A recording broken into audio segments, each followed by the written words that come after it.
Sa bawat isa sa atin po. Purihin natin ang Panginoon sa hapong ito na itong sekreto po natin kung pagbubulay-bulay na tunay na napakahalaga po ito. Actually po, I'm not worthy to give this message because this is what we call the character of Christ. And alam po natin po na pag sinabing character of Christ is a perfect character. And we all know that akin po, hindi pa po perfect. Yan po. At marami pang mga defects. So, bagamat po, sabi ko nga po, I accepted the responsibility to share this one for Christ's sake, and for the Father's sake. So, papasalamat po ako na ako'y binigyan nyo rin po ng pagkakataon, especially po mga brethren po, na magsalita po dito sa camp-keeping na ito. Supposed to be kasama ko ang aking asawa at anak, and I'm sorry po at hindi sila nakasama because of may kailangan lang po doon. Ako na lang po ang narito with Brother Melcher and the rest. So, sa hapong pong ito na po ang ating pong topic. The Lord or Christ righteousness or Christ our righteousness. And sabi ko nga po because of that, I'm not worthy to discuss this one. So, I need to be subject. Magpapailalim po ako sa Panginoon at sa mga instrument na ginamit ng Panginoon katulad ng ating mga pioneers po na si E.J. Wagoner at saka sa ating propetisa na si Ellen White. So, let us move on. Pero bago po tayo ay yan po na tayo muli ay malikluhod po pa. Okay.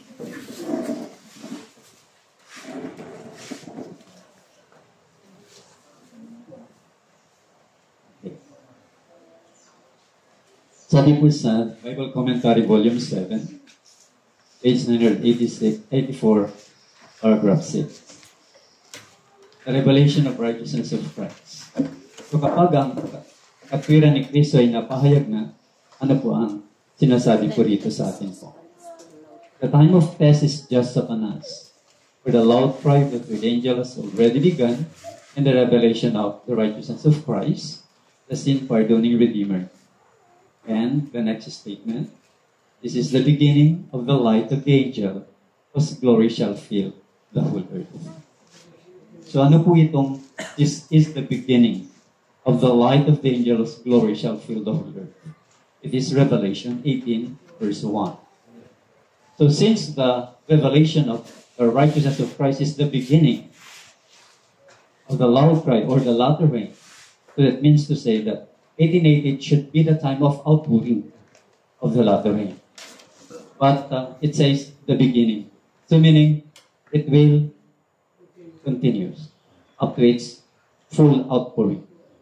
Because the latter rain has, first, it has a dew. It has showers and the fullness. So that's from the start of the giving of the message. Then upon reception, habang tinatanggap po ang mensahe at ito yung nahuhubog sa atin, then it goes on. Till it will increase in intensity or in power, then the whole world will be reached by this. Through years. Yes. So, yet, the work will be cut short in righteousness. Ibig sabihin po, hindi na patatagalin ng Panginoon. Nasa kamay ng Panginoon po ang pagtatapos po nito. Wala sa ating kamay. Ang hinihintay lamang po niya is mahayag ito sa atin. And the message of Christ's righteousness is to sound from one end of the earth to the other to prepare the way of the Lord. And this is the glory of God, which closes the work of the third angel. So kung ito'y beginning noon, ito rin yung magtatapos. Yan po. At ito yung kapahayagan ng kalulatian po ng Diyos.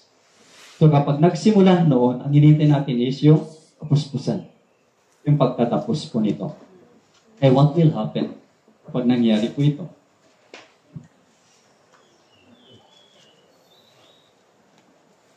So, dun po sa second paragraph po, yung underlinean po.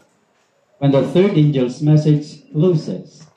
Because sabi po doon ay, this is the glory of God which closes the work of the third angel. Yes po. Yan po. Kaya sabi niya, when the third angel's message closes, mercy no longer pleads for the guilty inhabitants of the earth. So yan po. Magsasara na pala ang provision. Yan po yun. And every case has been decided for life or death. Eh kung ating babalingan sa taas po, the time of trouble. Nang sabi sa Daniel 12, at that time shall Michael stand up. Tatayo na siya. Tapos na ang ebanghelyo. Na-reveal na. Yan po. Tapos na ang gawain ng mediator at the same time ng people of God. Yan po. Kaya the question then is, how may the righteousness that is necessary in order that one may enter that city be obtained? So ito po yung pinakadakilang katanungan po. Sapagkat yung character ni Christ o yung katwiran niya, kailangan mapasa atin. So, ang tanong po is, how? Paano mapapasa atin po ito? To answer this question is the great work of the gospel. Let us first have an object lesson on justification or the imparting of righteousness. The fact may help us to a better understanding of the theory. Actually po, ito po yung statements galing kay Wagner dun sa Christ and His righteousness na book po. Kaya, sabi po niya, ang pinaka-example na gagamitin po natin po rito is how to have not the righteousness of Christ is by using Luke 18:9-14. Ano po itong Luke 18:9-14? Tingnan po natin. Verse 9, sabi po, and he spake this parable unto certain which trusted in themselves, that they were righteous and despised others. So sa puntong yun po ay mayroong nagsasabing matuwid, pero dinidespise naman niya yung iba. Yan po. Sinasabi niya hindi sila matuwid. Masama, makasalanan sila. Kaya, dito sa verse 10, tinan po natin dalawang taong ito. Two men went up into the temple to pray. The one a Pharisee, and the other a publican. So dito po makikita po natin dalawang uri ang pumasok sa templo ayon sa parable ni Jesus Christ. Isang Pharisee, isang publican. At sa verse 11, sinasabi tungkol sa Pharisee. So the Pharisee stood and prayed thus with himself, God, I thank thee that I am not as the other men, are extortioners, unjust, adulterers, or even as this publican. So ito po yung Pharisee. Then po, kita po natin po yun po. At sana po ay ito yung mawala sa atin kung meron man. Yes po. Tapos sabi pa po niya po, aside from nagkukundina na siya, pagdating sa verse 12, ito pang sabi niya po, I fast twice in a week. I give tithes of all that I possess. So kita po natin kung paano niya in-exalt yung kanyang sarili. And mga kapatid. So yan ang karakteristik ng Pharisee. And mga kapatid. Pero yung publican kaya po, ano po yung kanyang katangian? And the publican is standing afar off, would not lift up so much as his eyes unto heaven, but smote upon his breast, saying, God, be merciful to me, a sinner. So ito pala po yung espiritu ng isang publikano po. Kita niyo po, hindi niya maiangat yung mukha niya. Ang kanyang dibdib ay pagbag, hindi siya karapat-dapat sa tingin ng Diyos po. Kaya ang sinasabi niya po is, Diyos, mahabag ka sa akin. So ito po yung nararamdaman at ipinapahayag ng isang publikano po. Ngayon, sino po ngayon ang justified? Sinong tinanggap? So verse 14, I tell you, this man went down to his house justified, rather than to the other. For everyone that exalted himself shall be abased, and he that humbleth himself shall be exalted. So makita po natin po rito mga minamahal na kapatid, itong dalawang uri ang pumasok sa templo ay nakita yung dalawang likas po. Yung nagpapakababa at saka yung nagpapakataas. So, balit, sino pong tinanggap ng Panginoon? Yung nagpapakababa. Yan mga kapatid. Kaya, ito po yung nais ng Panginoon na mapapasa atin po sa ngayon. Yan po. At nawa ay mapanatili at lalo pang mapasakdal po ang kalalagayan pong pagpapakababa. Kaya sabi po, itong talinghaga pong ito, this was given to show how we may not and how we may attain righteousness.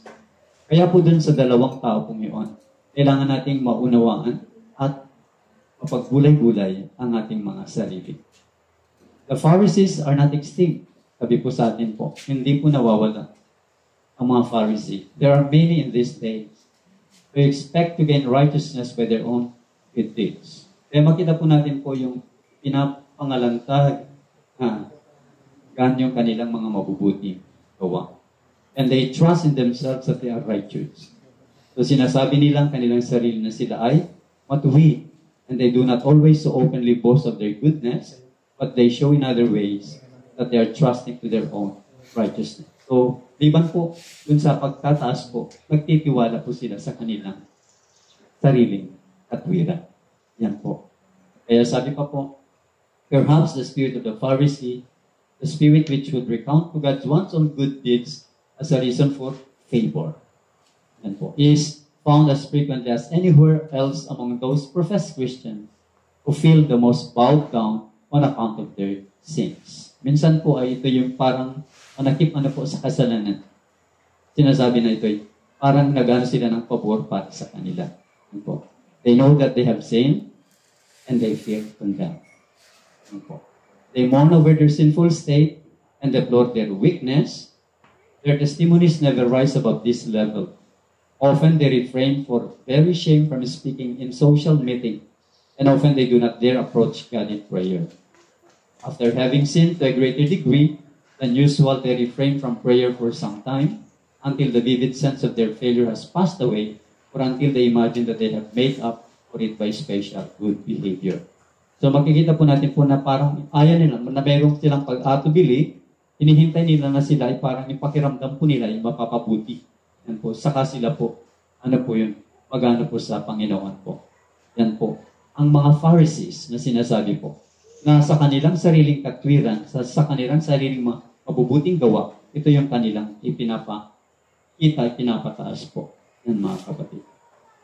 Kaya sabi po, of what is this a manifestation? Ano ba itong kapahayagan pong ito na nakita po ayon sa nabanggit po sa pagiging Fariseo? Sabi niya po, if that Pharisaic spirit that would flaunt its own righteousness in the face of God, that will not come before Him unless it can lean on the false prop of its own fancied goodness. So makita po natin po na hindi po ito makakarating ang katwiran na ito sa harapan ng Diyos.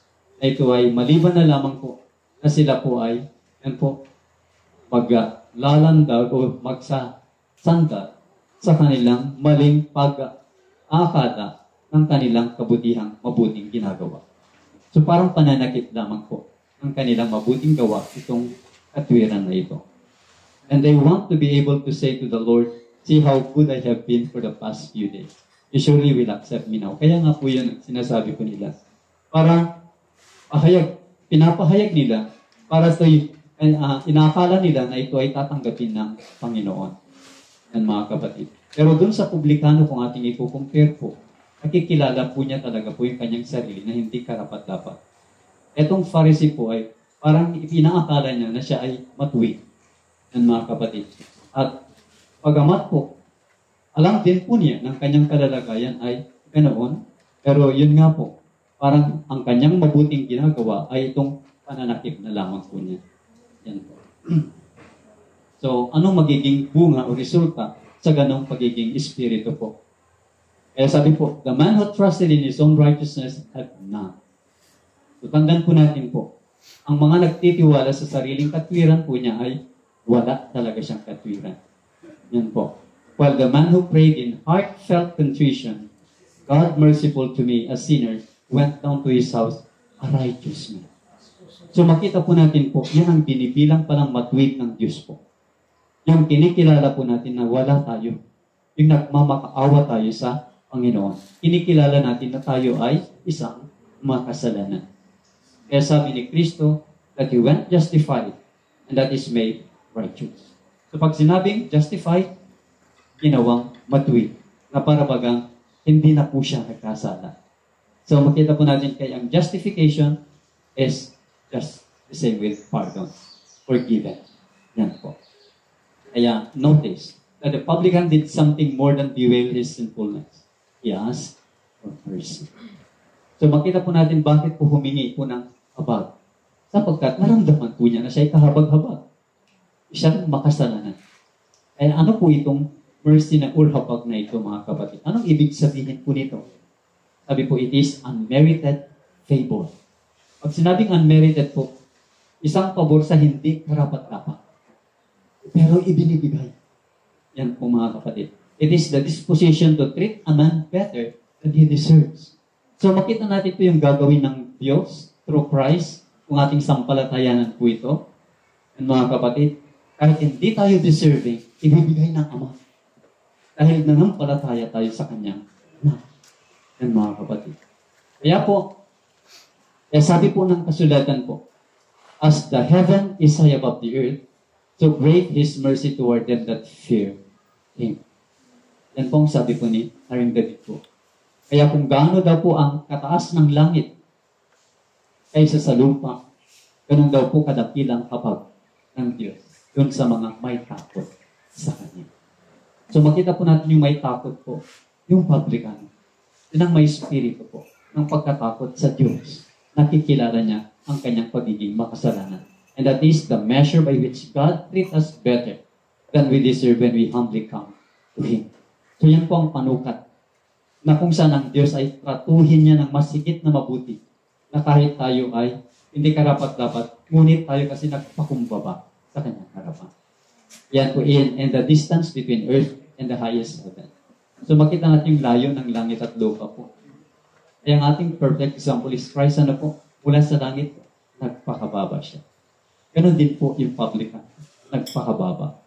Yan po. Kinilala po niya na siya ay isang makasalanan. Yan po. And in what respect does He treat us better than we deserve? In taking our sins away from us. Samantalang po sinasabi po na walang makakatingin sa Diyos ng mukhaan, kundi masusunog, di po ba? Pero salamat sa proseso pong ito. Salamat sa katotohanan pong ito sapagkat sabi niya po, in taking away our sins, taking our sins away from us. Alisin po niya. At tingnan po natin po yung illustration mamaya po. Doon sa Zechariah. Kaya sabi po, as far as the east is from the west, so from had He removed our transgressions from us. Imagine yung layo, yung distansya po. Kaya kung saan po ay parang imposible po ito. Pero sa Diyos parang imposible. Kaya niyang alisin po yung gaano tayo karumi, makasalanan sa tingin po niya. And with this agree the words of the beloved disciple in 1 John 1:9, if we confess our sins, He is faithful and just to forgive us our sins and to cleanse us from all unrighteousness. So very basic, very simple po. Ang gagawin lang po natin po, kung tayo'y magpahayag ng ating mga kasalanan. So kailangan nating ipahayag. Kanino po tayo magpapahayag ng kasalanan? Siyempre sa Diyos kung tayo nagkasala sa Diyos. At siyempre sa tao rin kung sa tao tayo nagkasala. Yan mga kapatid. So we need to confess to men. We need to confess also to God. Yan po. Through Christ. Para sabi niya po, to cleanse us from all. Wala pong iiwan, ititira. All unrighteousness. Yan mga kapatid. So, basahin po natin po ang statement na sinasabi po rito po ni Pablo po. Sa Romans 3:24-26 po. Being justified or made righteous freely by His grace through the redemption that is in Christ Jesus, whom God hath set forth to be a propitiation through faith in His blood, to declare His righteousness for the remission of sins that are past through the forbearance of God. To declare, I say, at this time His righteousness, that He might be just and the justifier of him that believeth in Him. So makita po natin po ng Diyos, kita niyo po mga kapatid, sabi niya, being justified. Ginagawa niya tayong matuwid. Yan po, freely, libre. Yan po, walang bayad sa pamamagitan ng kanyang biyaya, sa pamamagitan ng pagtubos na kay Kristo Jesus, na siyang itinakda para sa kabayaran ng kabayaran, asun, surety, through faith in His blood, to declare His righteousness for the remission of sins. So, para ipahayag ang katwiran sa pamamagitan ng para sa paghuhugas ng kasalanan na nakaraan. Yan po. Ayon sa kahabagan o pagtitiis ng Diyos na ipahayag sa atin po na sa panahong ito ang kanyang katwiran upang ito ay tayo'y magiging matuwid. At siya po yung tagapagtuwid sa kanya na mananampalataya kay Jesus. So, makikita po natin po rito na ang Diyos mismo, yan po, ang mag-aaring ganap po sa atin po. Gagawin niya tayong matuwid po. Ito ay walang bayad. Libre po. Kaya sa pamamagitan ng pananampalataya kay Kristo po. At ito ay ipapahayag niya, tayo ay magiging matuwid. Yan po. And sabi niya po, dahil libre ang kanyang pag-aaring ganap, and mga kapatid, ginagawa niya tayong matuwid, ano pa? Yan po. Ano pa ang kasama po rito? Yan mga kapatid. Sin, sabi niya po ay, the best efforts of a sinful man have not the least effect toward producing righteousness. It is evident that the only way it can come to Him is as a gift. Dahil kung tutuusin mga kapatid, kahit sabihin natin na nakakagawa tayo ng sarili nating katwiran, hindi po ito yung katwiran na nais ng Diyos po na mapasa atin. Sapagkat ang katwiran, nakatanggap-tanggap lamang po sama ay yung katwiran ni Kristo. Sapagkat siya po yung hindi nahulog sa pagkakasala. Kaya yung katwiran ni Kristo, ito yung idadamit, ibibigay ng Ama sa atin kung bakit po ito ay as a gift. Yan po. Kaya kung ating papansin po yung biyaya at pananampalataya, ito rin ay gift. At ito ay hindi sa ating sarili po. Yan mga kapatid. Yes po.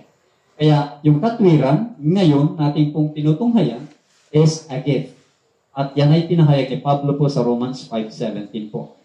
Ang sabi po niya, for if by one man's offense, death reigned by one, much more they, which receive abundance of grace, and of the gift of righteousness, shall reign in life by one Jesus Christ. So makita po natin kung paano pumasok ang kamatayan po dahil sa isang taong nagkasala po ng mga kapatid. Ngunit kahit ganun pa man, ay ang biyaya ay masagana. Yan po. Na ito ay kalooban ng katwiran, na ito ay nagahari doon. Kanino po sa nag-iisa na yun? Na kay Kristo Jesus. So si Kristo lamang po ang siya nating source ng katwiran na tatanggapin ng Diyos. Kaya sabi niya po, it is because righteousness is a gift, that eternal life, which is the reward of righteousness, is the gift of God through Christ our Lord. Yan po. Dahil ang katwiran ay kaloob para magkaroon tayo ng buhay na walang hanggan, na ito yung gantimpala ng katwiran. At ito yung kaloob ng Diyos sa pamamagitan ni Jesucristo, nating Panginoong Jesucristo. Yan po. Kaya Christ has been set forth by God. Take note yung word na Christ has been set forth by God. Talagang itinakda ng Diyos po ang kanyang bugtungan. Kaya for God so loved the world that He gave His only begotten Son, through whom forgiveness of sins is to be obtained. And this forgiveness consists simply in the declaration of His righteousness, which is the righteousness of God for their remission. So in that word, mga kapatid, ang katwiran ni Kristo, kanino daw po nanggaling? Sa Ama. Yan po. Kaya ang katwiran ng Ama at katwiran ni Kristo, ito yung dapat na mapasa atin po. Para sa ating pong paghuhugas ng kasalanan. So God puts His righteousness upon the believer. So kita po natin, sino maglalagay daw po, mga kapatid, ng katwiran? Ang Diyos mismo po. Ilalagay po niya ang katwiran niya. Sapagkat yung katwiran niya, katwiran din ni Kristo, upon the believer. Pero sino yung sampalatayanan natin? Yung kanyang anak. He covers him with it, so that in his sin no more appears. Then the forgiven one can exclaim with the prophet sa Isaiah 61:10, ano daw po ang pwede nating isigaw. Yan mga kapatid, o ipahayag. Sabi niya po, I will greatly rejoice in the Lord. My soul be joyful in my God, for He hath clothed me with the garments of salvation. So very clear po, ng Diyos ang magdadamit. Balikan po natin po si Adan at saka si Eva po. Nang sila'y nahulog sa pagkakasala po. Anong ginawa po nila po? Diba? Kumuha sila ng sarili nilang gamit. Gumawa sila ng mga kapatid. Pero anong ginawa ng Diyos? Ng mga kapatid? Pinalitan yun at mayroon mismo ang Diyos na nakahanda para sa kanila. Yan mga kapatid. So ang Diyos mismo ang magdadamit ng katwirang ito. At ang damit na ito ay yung na kay Kristo. Yung katwiran. Kasi yung portero po yun na namatay mula sa pagtatag ng sanglibutan. Yan po, since the foundation of the world. So makita po natin po na tayo magagalak kung ating mababasa po at kung sasampalatayanan po natin, magkakaroon na tayo ng kapayapaan. Yan po. Kung tayo ay mapatawad, magkakaroon tayo ng kapayapaan. Kung bakit po, marami pong mga tao na hindi payapa dahil hindi naramdaman, hindi sinasampalatayanan na sila ay napatawad na. Kaya sabi nga nila hindi ko mapapatawad ang aking sarili ng mga kapatid. So, yung word pong yun ay ibig sabihin, hindi pa rin sila nananampalataya na sila ay pinatawad. Yan mga kapatid ng Panginoon. Kaya sabi po, but what about the righteousness of God without the law? So ito po, sapagkat po kung titingnan po natin po, yung katwiran po, ang sabi po doon ay, marami po kumukuha po ng katwiran dahil sa pagsunod ng kautusan. Pero iayos po natin po ito. Paano inayos po? Dito po kay A.J. Wagner po itong law at saka yung righteousness na ito po. Sabi po dito po, how does accord with the statement, the law is the righteousness of God? Sabi niya, the righteousness of God without the law. Pero sinasabi, the law is the righteousness of God. Parang nag-conflict. Pero paano natin maisasayos po? Ayon kay Wagner po. And that outside of its requirements, there is no righteousness. Yan po. Kaya sabi po, outside of its requirement, there is no righteousness. Kaya pag hindi tayo nasa loob ng kahilingan, ay sabi po, wala itong katwiran. So, paano natin ngayon gagawin? Sabi po, there is no contradiction here. Hindi sila magkalaban po yung statement na una sa pangalawa. Po. Kasi sinasabi, the righteousness of God without the law, and the law that is the righteousness of God. Walang contradiction. Kundi sinasabi po, ang law ay hindi niya ini-ignore ang process pong ito. Yan mga kapatid. Kaya hindi nawawala ang kautusan kapag tayo ay aariing ganap. Parang ilustrasyon po na kapag ang isang taong nakagawa ng krimen at siya'y binilanggo. Yan mga kapatid. Pag siya'y pinalaya at pinatawad, malaya na rin po ba siya ulit na gumawa? Hindi po. So therefore, yun po mga kapatid, hindi binabaliwala ang kautusan po sa process ng justification o pagpapatawad ng Diyos. Yan mga kapatid. Kaya, atin pong pansinin po yung tanong ko na who gave the law? Actually, the Father, pero makita po natin na si Christ. Through Christ. Yan po, Christ. And how did He speak it? As one having authority, even as God. Kapag alam sabi, all power is given unto me. And mga kapatid, binigay ng Ama lahat ng kapangyarihan sa Kanya. So in that sense po, sabi po, the law is sprung from Him. So, nagbuhat ito sa Kanya. And the same as from the Father. So yung law from the Father, then from the Son. And it's simply a declaration of the righteousness of His character. Kasi ang kautusan po, ito'y malalaman kung anong likas meron dun sa lawgiver. Yan po. Kaya yung commandments o yung law ng Diyos, ipinapahid niya kung sino yung Diyos natin kung sinasamba o pinaglilingkuran. At itong kautusan na ito, kung ano itong susundin po natin. Yan po. Kaya sabi po, therefore, the righteousness which comes by faith of Jesus Christ is the same righteousness that is epitomized in the law. So therefore, the righteousness of Christ is equal to the righteousness of the law. And is further proved by the fact that it is witnessed by the law. So napakaliwanag po, mga minamahal. So ang katwiran ng Ama, ang katwiran ng Anak, ay ito rin po yung katwiran na makikita sa kanyang kautusan. So hindi po sila magkakaiba, mga minamahal. So sabi po ni Pablo po sa Efeso 2:4, God who is rich in mercy. So ito po mga kapatid, kung bakit po tayo hindi nag-extinct agad-agad? Because of the mercy of God. And who delights in it, puts His own righteousness on the sinner who believes in Jesus as a substitute for his sins. Kaya po, ang Ama, makita po natin po, dahil siya'y mayaman sa kahabagan, sabi niya po, siya'y nagagalak dito at kanyang ilinalagay ang katwiran niya. Yan mga kapatid, doon sa nagkasala na nananampalataya kay Jesus bilang kapalit, substitute doon sa kanyang mga kasalanan. Kaya, surely, sabi po, this is a profitable exchange for the sinner. So, nagpalitan. Yan po. And it is no loss to God. Kasi anong nawala o napawasan sa Diyos po? Yung kanyang katwiran. Kanino binigay? Sa makasalanang nagsisisi. Nabawasan ng Diyos. Pero hindi siya mauubusan po nito. Sapagkat siya yung pinagbubuhatan. Yan po, pinanggagalingan. For He is infinite in holiness. And the supply can never be diminished. Yan po. Kung bakit po ang mercy po niya ay habang bukas at hindi pa nagsasara, yan po ay sagana. Yan po. Mananagana po yan hanggang sa pagsasara ng pinto ng awa.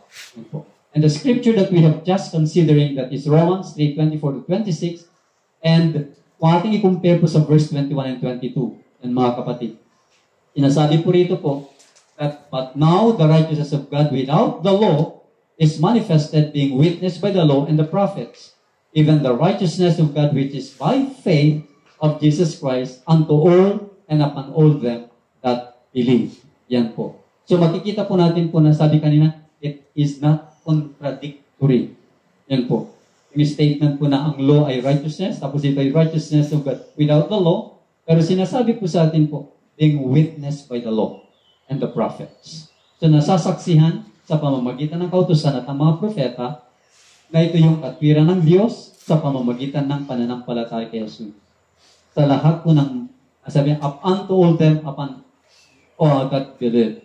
So sa lahat ng maniniwala sa ating Panginoong Hesus Kristo po. So ito yung, sabi nga po kanina ulit, ito yung ibibigay ng Ama. Yan po. Kaya ito ay isang pribilehyo, isang karapatan na binibigay pa rin po ng Diyos po sa taong nagkasala. Yan po. So sabi po sa atin po, God puts His righteousness upon the believer. So ang Diyos mismo ang naglalagay ng kanyang katwiran sa mananampalataya. And He covers him with it. So that his sin no more appears, then the forgiven one can exclaim with the prophet sa Isaiah 61:10, eto po, I will greatly rejoice in the Lord. Yan mga kapatid. My soul shall be joyful in my God, for He hath clothed me with the garments of salvation. He hath covered me with the robe of righteousness, as a bridegroom decked himself with the ornaments, and as a bride adorned herself with her jewels. So makikita po natin po, ang mangyayari po sa isang taong makasalanan, na nagsisisi at manampalataya kay Kristo, ito yung magiging result. Yan po. Imagine po, nakita niyo po yung sinabi niyong mga bata doon sa bundok. Tapos kung kayo'y nagbigay na ng bagong gamit, parang ganun po. Yung katwiran ni Kristo, yan na ang idadamit doon sa maruming gamit. Yan mga kapatid. Kaya po, but what about the righteousness of God without the law? Yan po. Yan po. Ayun, naulit po ito. Yan po, mga kapatid.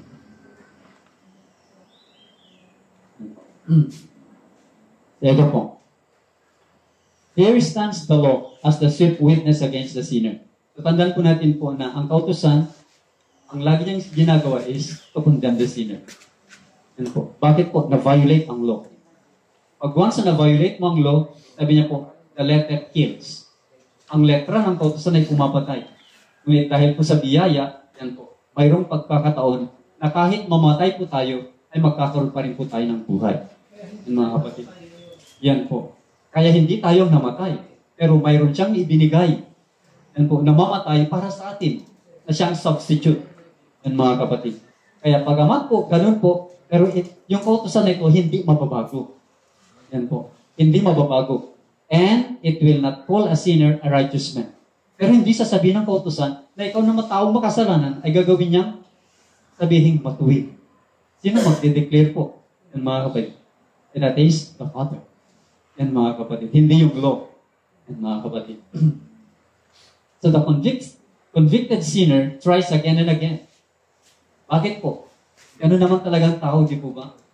Gawin niya lahat para ma-win o mag-gain lamang yung kanyang kaligtasan.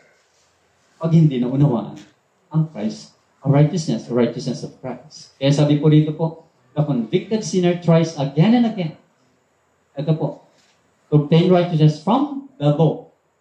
Makita natin po yung path na binatang mayaman, ng mga kapatid, ano ang aking gagawin para ako'y magkaroon ng buhay na walang hanggan. Yan mga kapatid. Pero nung hanggang muli, ang pagsunod pala niya po ay hindi tama. Ito'y kulang. Yan mga kapatid. Kaya sabi po, but it resists all his advances. Bakit po? Ay hindi kasi sa pamamagitan ng pananampalataya. Yung nakasulat lang sa kautusan ng kanyang sinusundan. Hindi niya sinasampalatayan yung nagbigay ng kautusan para sa kanya. Yan po. Kaya sabi po rito sa baba, it cannot be bribed.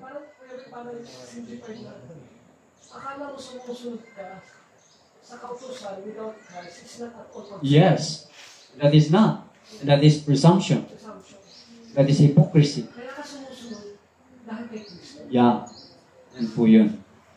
Kaya ang taong nakakasunod ay dahil kay Kristo. Pero yung nagsasabing sumusunod at hindi dahil kay Kristo, yun darating pang punto na thou lackest one thing. Yan po mga kapatid.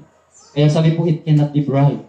Hindi masusuhulan by any amount of penance or professedly good deeds. Kaya kahit anong gawin nating pagpapakahirap, umabuting gawa po. Without Christ, hindi kay Kristo, useless po. Yan mga kapatid. Ibig sabihin po, kay Christ lahat ko ito. Yan mga kapatid. Pero po, sabi po dito nakatayo si Kristo po na siya po yung punong-puno ng biyaya at ganun din sa katotohanan po. Na siya'y tumatawag sa makasalanan katulad ko. Katulad po natin mga kapatid. At kapag tayo tinawag ng Panginoon, tutugon po ba tayo? Sabi, at last the sinner. Yan po. Katulad ko, katulad natin na makasalanan na nagsusumikap sundin ang kautusan para maligtas, ito po, mapapagod lang tayo. Weary of the vain struggle to get righteousness from the law, listens to the voice of Christ and flees to his outstretched arms. Hiding in Christ, is covered with his righteousness. So ito po, mga minamahala na po. Kaya pag pinakinggan natin ang tinig ni Kristo at tayo pumunta sa Kanya, yan po, doon sa kamay niyang gustong umabot sa atin po. Kasi tayo lang naman po ang hinihintay niya po eh. Ang kamay niya nandiyan. Pero abutin po natin, yan po. Then, hiding in Christ is covered with his righteousness. Kaya pag sinabing hiding, yan po, may tatago tayo kay Kristo po. At anong nakikita na? Sinong nakikita? Si Kristo na po. Yung katwiran natin, hindi na ito nakikita. Katwiran na ni Kristo nakikita. Yan po. And now behold, he has obtained through faith in Christ, that for which he has been vainly striving. So naalala ko po yung mga alagad na po. Nung sila po ay nakasakay sa bangka. Yan mga kapatid. At gusto nilang iligtas ang kanilang buhay dahil malulunod sila. Yan mga kapatid. Pero si Kristo, kita po natin po, ang sarap ng tulog.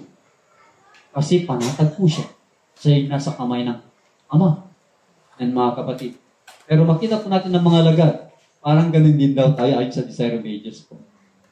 Na sa paghanap po natin ng ating kaliligtas, ay yung gumagawa ng lahat ng ating makakaya. Yan po. Nakalimutan natin na nandyan pala ang ating Panginoon sa kabila. Yan mga kapatid. Kaya nung sumigaw sila, Lord, save us. Amo na agad ang Panginoon. Pero anong sinabi sa kanila po? Oh yeah, oh. Dito. Faith. Kaya mga kapatid, dito po ang punto kung bakit po napakahalaga ang suheto pong ito. Especially in this last day. Kung paano ibinibigay ng Panginoon po noong 1888 patuloy sa bayan niya, now is that. Siguro po ito yung pinaka-ultimate time. Binagyan ko na ng ultimate time po. Because we are now in the last day. Wala nang panahon natitira. Unti na lang. Yan po, magsasara na. Kaya sabi po rito po, now behold, he has obtained through faith in Christ, for that for which he has been vainly striving. So, yun po. Kaya vainly. Kaya yung pagsusumikap po, makita po natin marami nagsusumikap, mga kapatid ngayon, para maligtas. Pero pain lang pala po yun. Yan po. Kaya katulad ng mga scribe at Pharisee po, katulad ng Israel po, ayaw naman nila pumunta kay Kristo. Yan mga kapatid. Na yun ang kailangan po. At kung bakit po, ang tema po ng ating pong camp meeting is of one accord. Yan po. Kaya sabi po, yes, the righteousness which the law requires, si Kristo lang meron po nito po. At ito yung genuine na righteousness po. Because he obtained it from the source of righteousness. So kanino nang galing po yung righteousness na ito? Yung source. And that is Jesus Christ. From the very place where dwells the law. Siya yung lawgiver. Yan po. And the law witnessed to the genuineness of this righteousness. So mga kapatid, kaya po nung pagpunta namin po rito po, ako'y nagtaka po sa Batangas. Ano po? Bakit po maraming tao dun sa labas? O saan po kayo? Kalapan? Yan po. Sabi ko, ano mga tao dito? Sabi ko. At ang mga tao naman, pasok lang sila. Wala namang mga guro na nakikipagano sa kanila po. Kaya sabi ko nga, isa lamang yung pinanggagalingan ng katwiran. Yung itinaktak. Kaya ganun din po dun sa pagkuha po, pagpasok po dun sa, na dapat pumasok ka dun sa source. Huwag dun sa mga nasa labas. Yan po. Pala ikaw ay hindi makarating. Yan mga kapatid. Ganun din po sa bagay po. It says that so long as the man retains doubt, it will go into court and defend him against all accusers. So tandaan po natin po, sino nag-accuse po? Doon po sa publican. Di ba, Pharisee? Yan mga kapatid, ganun din po sa atin po ngayon po. Tayo ba yung accuser o yung ina-accuse? Sabi po, it will witness to the fact that he is a righteous man. Kaya kung tayo ina-accuse mga kapatid ay, dahil sa katwiran ay magalak po tayo. Ang mahirap kung tayo nag-accuse. If the righteousness which is through the faith of Christ, the righteousness which is of God by faith. Kaya tandaan po natin po ang katwirang ito, hindi galing kung kani-kanino man. It's from the Father. Through Christ, by faith. Mapapasaan po. Lahat po ito. Pagamat makita po natin po na parang pinapaikot-ikot po niya po, pero ginagawa lamang po niyang simple. Ang katwiran po ng ating Panginoong Yesus natin pong maunawa at mapasa atin po. Kaya sabi po ni Pablo po, all was sure that he would stand secure in the day of Christ. There is in the transaction no ground for finding hope. God is just and at the same time the justifier of him that delivered in Jesus. So makita po natin po yung pangako na tinanggap na ni Pablo po na kanyang tatanggapin ang corona. Yan po. Yes po. Dahil lubusang kanyang pagtitiwala na ipagkakaloob ito sa kanya. Yan po. Yung corona. Dahil yung katwiran ay natanggap niya. Yan mga kapatid. Sapagkat sabi niya sa sarili niya, hindi ako nabubuhay. Hindi na akong nabubuhay. Kundi si Kristo na ang nabubuhay sa akin. At ang kinabubuhay ko ngayon ay sa pamamagitan ng pananampalataya kay Kristo na anak ng Diyos. And Jesus, tandaan po natin po, dwells in the fullness of the Godhead. Kaya pag sinabing, yan po, siya po yung pinapuspusan ng kadyusan, and He is equal with the Father in every attribute. Kaya sa lahat po ng likas ng Ama ay na kay Kristo rin po. So yung katwiran ng Diyos, na kay Kristo rin po. Kaya hindi po magkukulang si Kristo sapagkat siya po yung fullness. Yan po. Consequently, the redemption that is in Him is the ability to buy back lost man. So kaya niya. Kaya kung bakit po sinasabi ko dun sa awit ko na tayo kanyang dinikha, tayo na yung kanyang pinili o tinubos. So yan po ang ating Panginoong Yesu-Kristo po. Yan ang ibinigay ng Diyos sa atin po. Kaya, eto po, man's rebellion. Kaya sana po, sa tao, katulad po natin po, yung pagre-rebelde po. Yan po. Nawang ito ay mapura, maalis po sa ating puso at isipan po. Sapagat sabi po dito, man's rebellion is against the Son as much as against the Father. And mga kapatid, remember Satan, the originator of, rebellion sa tao. Tandaan po natin po. Sapagkat po, ang anak at ang ama, both are one. Sabi po rito po. Kaya pag nagrebelde tayo sa anak, nagrebelde na rin tayo sa mga kapatid. And therefore, when Christ gave Himself for our sins, it was the King suffering for the rebellious subjects. So makita po natin po, sino daw pong naghihirap po? Yan po, si Kristo. At kung si Kristo naghihirap din po ba yung Ama? Yes, mga kapatid. Nararamdaman niya yung sakit ng kanyang anak. Yung nararamdaman ng anak. Kaya sabi po, the one injured passing by, overlooking the offense of the offender. And no skeptic will deny that any man has the right and privilege of pardoning any offense committed against himself. Then why? And po, how will when God exercises the same right? Bakit ayaw natin tanggapin? Bakit natin i-reject? Samantalang in-exercise lamang ng Diyos ang kanyang katwiran o yung kanyang karapatan. Yan po, mga kapatid. Pwede naman niyang gawin yan, mga kapatid. Kaya nga, isang akusasyon po nila sa Diyos po. Bakit ang naglikha na makasalanan? Tapos ibibigay po niya yung kanyang anak na kabayaran, mga kapatid. Pero yan ay pagpapahayag ng pag-ibig ng Diyos sa sangkatauhan. Mga kapatid, nag-create siya ng tao, mga kapatid, na makasalanan. Tapos ibibigay niya yung kanyang anak na kabayaran. Yan po. Yan ay hindi question dapat po ng bawat isa. Magpasalamat na po tayo, mga kapatid. Dahil yan ang Diyos na ating pinaglilingkuran po. Mga kapatid, kaya huwag nating itakwil o i-reject yung ino-offer niya na katwiran po. Kaya sabi po, surely, if he wishes to pardon the injury done himself, he has the right. Meron siyang karapatan po. Na, sabi niya po, kahit na siya nasugatan, papatawad pa rin. Ang tindihan na po. Siya na yung nag-suffer. Ay, salamat po.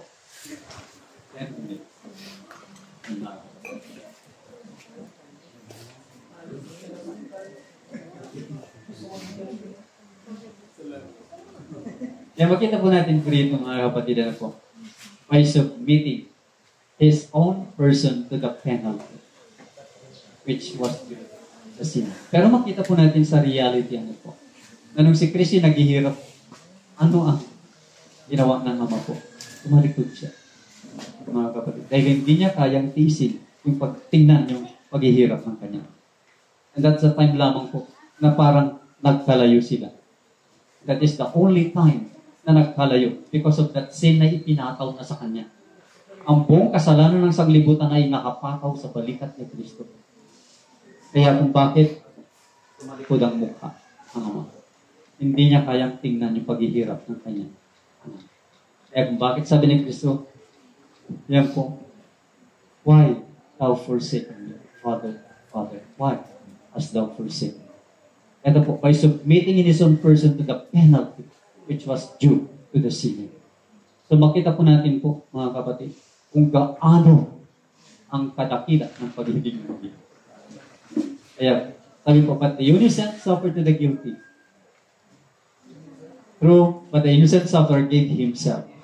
Siya na yung innocent, siya pa yung nag-voluntary na kabayaran in order that he might in justice to his government do what his love prompted. Namely, as by the injury done to himself as the ruler of the universe. And mga kapatid, kaya may Diyos bang katulad nito po? May Panginoon ba tayo na ganito katulad? Wala po.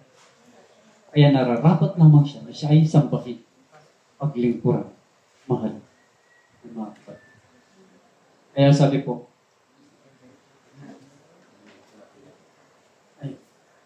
now, ito po yung name or character ng Diyos po. Na kahit na tayo ay makasalanan, ito po yung kanyang ipinahayag sa atin po. Sa Exodus 34 po. And the Lord descended in a cloud and stood with him there and proclaimed the name of the Lord. Pag sinabing name is the character. And it is the law also. Kaya sabi po, the Lord God, merciful and gracious, long-suffering and abundant in goodness, and truth, giving mercy to for thousands, forgiving iniquity and transgression and sin, and that will by no means clear the guilty. So doon po, makita po natin po, parang may context sa bandang huli. And by no means clear the guilty. And mga kapatid, paano mangyayari? Kaya sabi nga po, po natin po, sabi doon ay long suffering, nandun po yung pagpapatawad po niya, pero hindi niya i-clear yung guilty. mga kapatid. Kaya sabi po rito po, is long-suffering dito na po sa baba po. Abundance, goodness, and as by the transgression of his people, it is true that God will by no means clear the guilty. He cannot do that and still be a just God. Yan po. Kaya, but He does something which is far better. He removes the guilt so that the one formerly guilty does not need to be cleared. He is justified and accounted as though he never had sinned. So makikita po natin po na bagamat po, sabi niya po, hindi i-clear ng Diyos ang guilty sinner, pero makikita po natin po na siya rin yung magpapatawad kung may condition. Yan po. Siya po ay mananampalataya sa kanya. Tatanggalin niya yung guilt. Yan po. Na kahit na po, makita po natin na ang injured po ay ang anak, mga kapatid, pero yung sinner ay ma-justify pa rin. Yan, mga kapatid. Kaya sabi po rito po, dito sa bandang baba na lamang po. Kasi yung paglalagay po ng putting on righteousness. So katulad ng paglalagay po ng damit. Yan po. Kaya sabi po dito po, marked expression ay Isaiah, He covered me with the robe of righteousness. So siya po yung magtatakip po ng katwiran, damit katwiran po.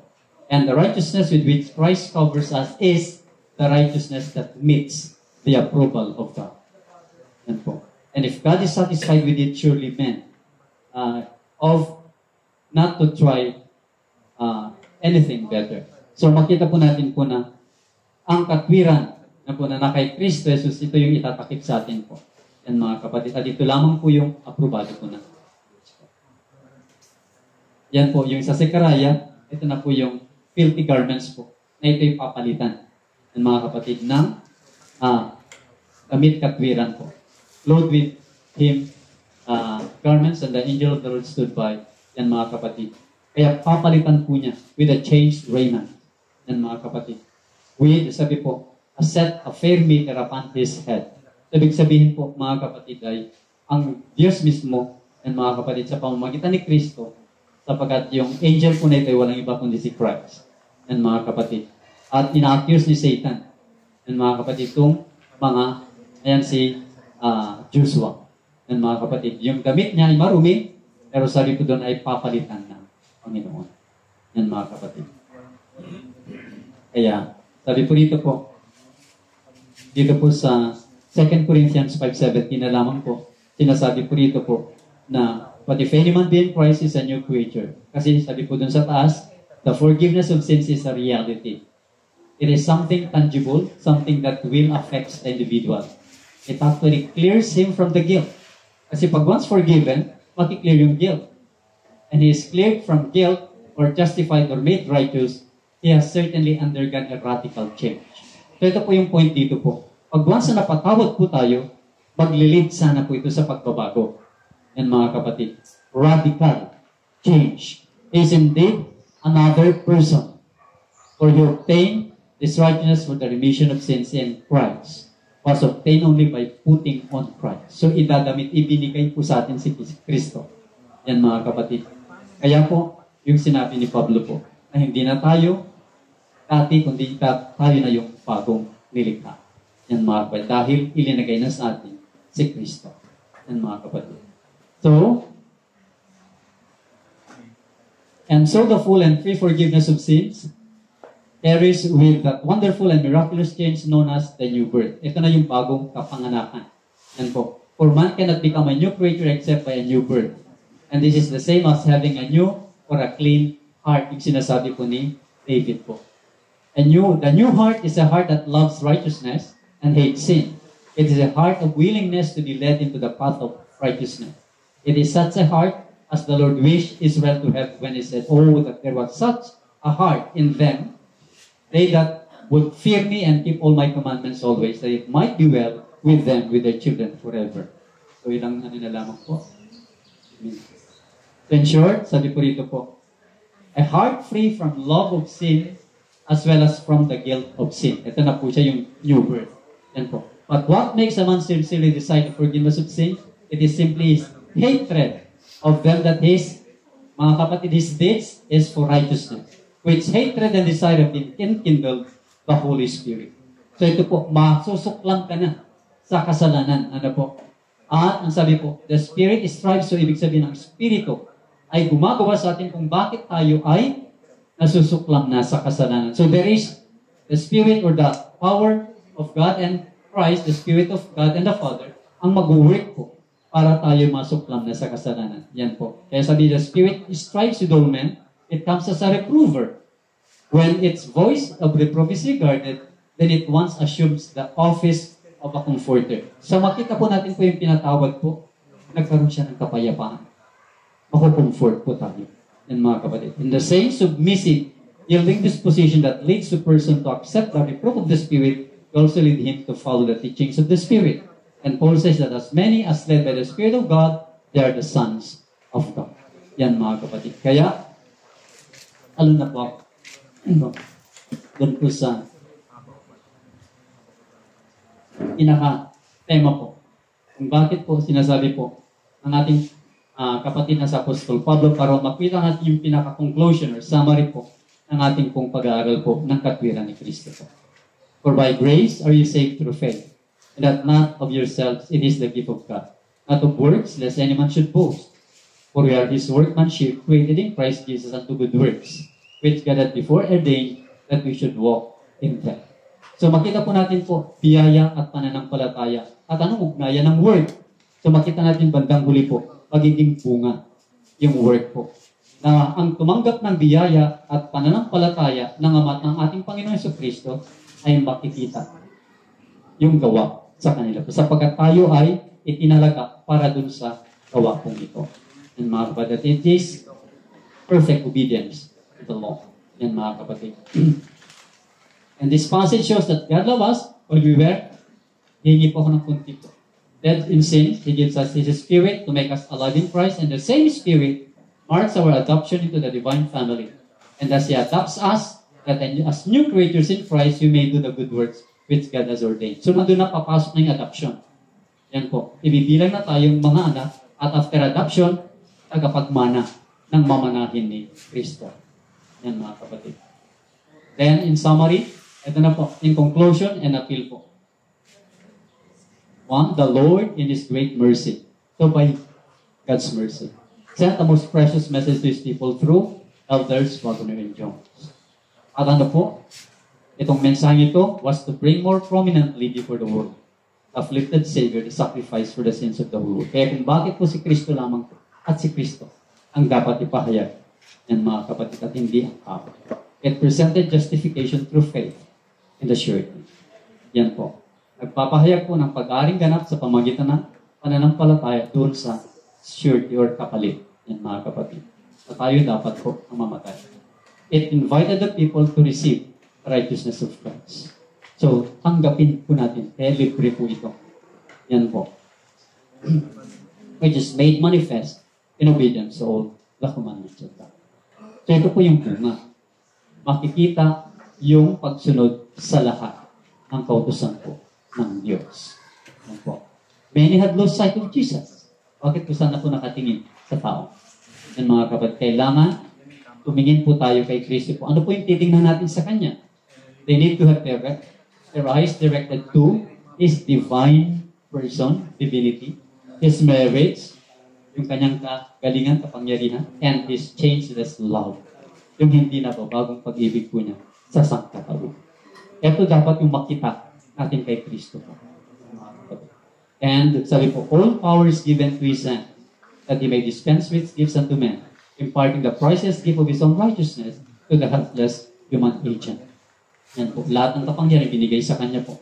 And that gifts, bakit po napakahalaga po yung pag-discuss ni Brother Wendell po. Ang gifts po is para maabot po natin ng tatlong bagay po. Ang magagawa, then makakarating tayo sa pinakalundo.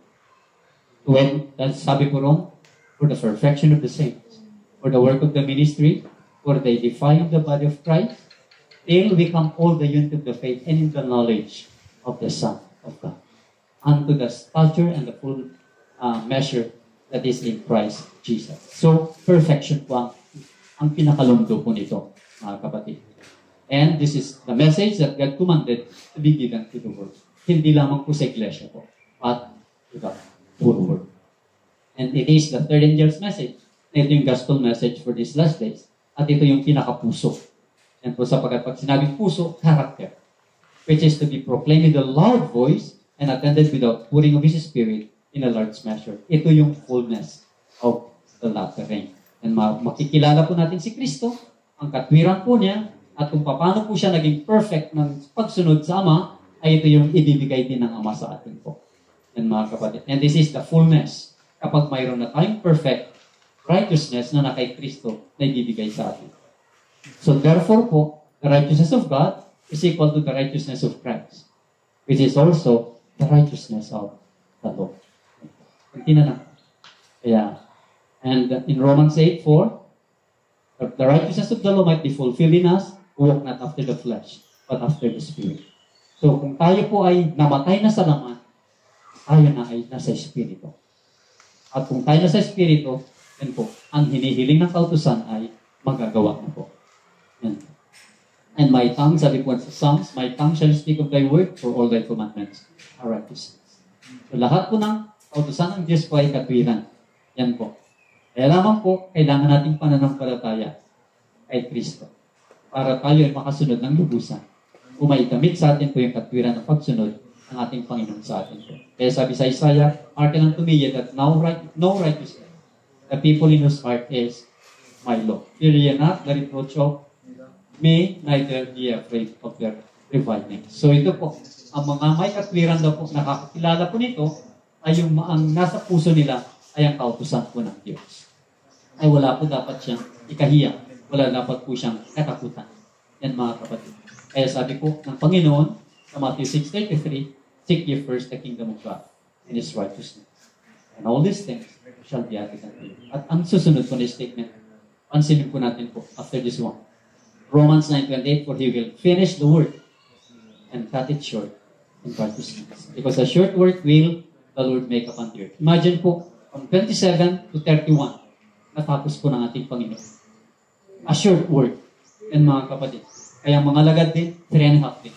For a period of 7 years po. Bakit tayo na-extend po? Dahil ito ang wala. Ito yung laki sa atin.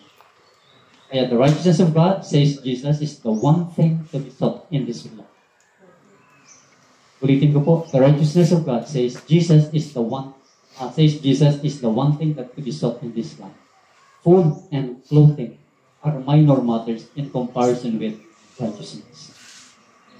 God will supply them as a matter of so that anxious care and worriment need not be expended on them, but to secure God's kingdom and His righteousness should be the only object of it.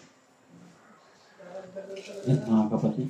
Kaya kung ito ang objeto ng ating buhay po, ang Diyos ay hindi niya ipagkakain ang mga kailangan po natin. Ibibigay po niya. Kaya,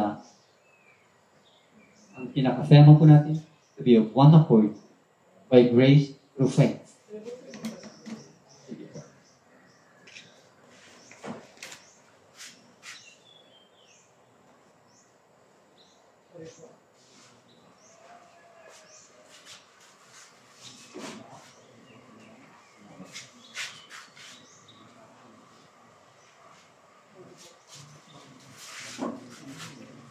Po yung huling quotation po. The righteousness of God says Jesus is the one thing to be sought in this life. Food and clothing are minor matters in comparison with it. God will supply them as a matter of course, so that anxious care and worriment need not be expended on. But to secure God's kingdom and His righteousness should be the one object of life. To be of one accord by grace through faith, we must be God, Christ, law, righteousness, centered. Hindi po dapat mawala ang isa sa kanila. Kaya pag nananampalataya sa Diyos, yan po, nandun yung si Christ at saka yung law. Kay Christ, nandun po, yan mga kapatid. Kaya, ito yung tinatawag na righteousness centered. Ito yung galing sa Diyos. Sa pamamagitan ni Kristo, nakikita sa kautusan. At ito yung makikita sa atin. And, Bible, Spirit of Prophecy, ignited message, testifying, sanctifying, glorifying, through grace. So ito po yun mga kapatid, para magkaroon tayo ng to be of one accord, ayon po sa salita ang Diyos kay Christ, ano po, sa pamamagitan po ng kanyang salita po. God bless all po. And good day po.